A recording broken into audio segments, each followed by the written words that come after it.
Thank you, everyone. Today, as the slide suggests, I would like to talk to you about security cameras, the good, the bad, and the ugly.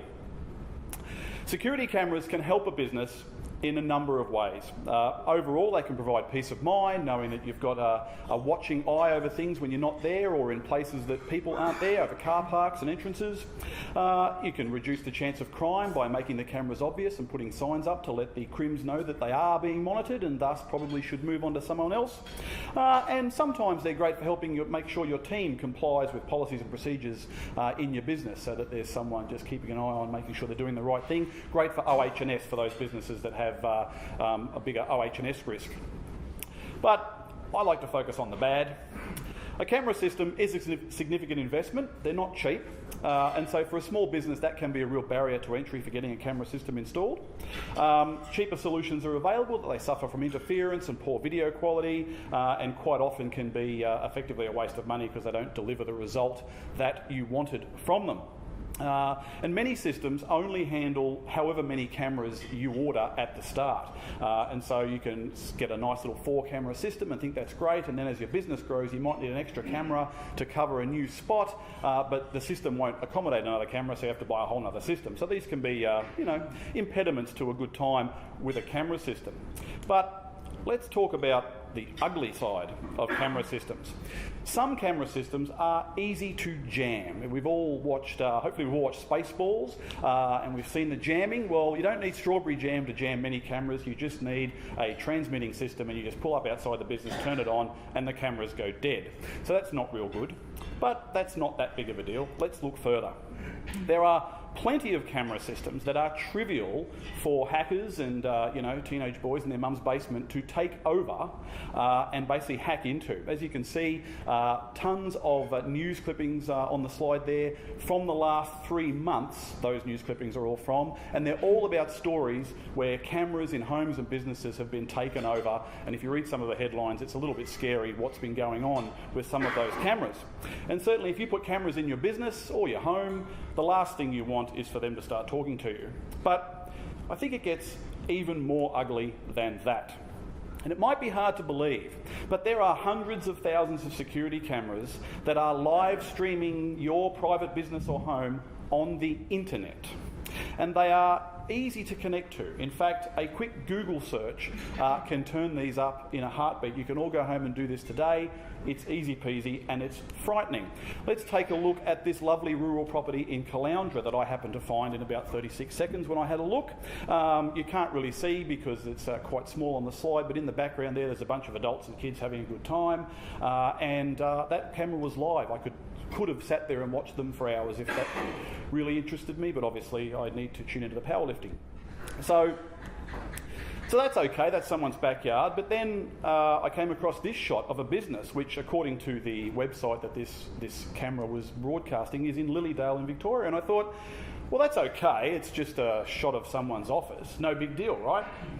But what if I could figure out whose office it was and the actual address? Could I use this camera then to get up to nefarious purposes? Well, that'd be too hard, wouldn't it? Possibly not. So I grabbed a still from that shot, and because it's a cheap camera system, it was mirrored, so I flipped it around so it was the right way around, and I had a bit of a look at what I could deduce from this empty office. And what I noticed was they have a lifetime warranty of some sort, which sounds great, so they're obviously a wonderful business. But I also noticed some logos on the windows, and I couldn't quite read the name on the logos, but one of them looked like it started with ACC, and one of them looked like it ended with AIM, as far as I could tell. So I took a bit of a punt and thought, could that be Acclaim?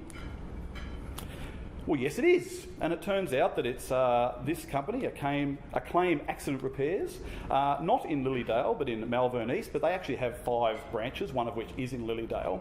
And so now, if I was some nefarious crim-type person, I know exactly where they are, and I've got a camera system inside their office letting me know exactly how everything goes in that office. Do you think that would make robbing them that much easier? I think it would make it really easy. So that's the ugly side of security cameras. So if you're going to have security cameras, what should you do? It's all doom and gloom, but there are ways to avoid being a victim. The first thing is to make sure you buy quality equipment.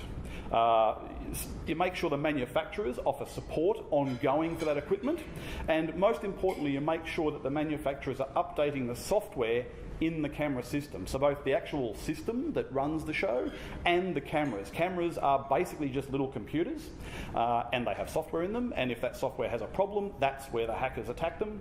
And so you want to make sure that the vendor is actively developing that software to avoid those problems, same as you update your iPhones and your computers. The second thing is to not risk third parties. So most camera systems, even the good ones, will say, here's a great deal, sign up to our online cloud plan solution thing, and you can access your cameras, it's great, we'll do all these wonderful benefits for you. But in my view, camera systems are a very high security product, and you should not be connecting them to a third party out in the world, because the third party is a magnet for attack. Attacking your cameras is a lot of effort, relatively speaking, but if I could attack a company that had camera connections for 100,000 businesses and get into them, now I can get into 100,000 camera systems, much more valuable. So those third parties are a real magnet for attack, and you just don't need them and you don't want them. And the other thing is talk to your IT support. A good camera system will involve a lot of technical stuff with your network and getting it installed, and it's good to have your IT guy or girl organising all of that for you and making sure that the stuff is locked down, making sure the cameras are not broadcasting on the internet, making sure that everything is secured so that randos can't log into your cameras and talk to you in the middle of the night. And most importantly, make sure that you've got some sort of ongoing support, because, as I said before, it's one thing for the manufacturer to be releasing software updates and keeping everything tickety-boo, but if no one's updating your cameras, then they could just be sitting there waiting to get taken over and hacked.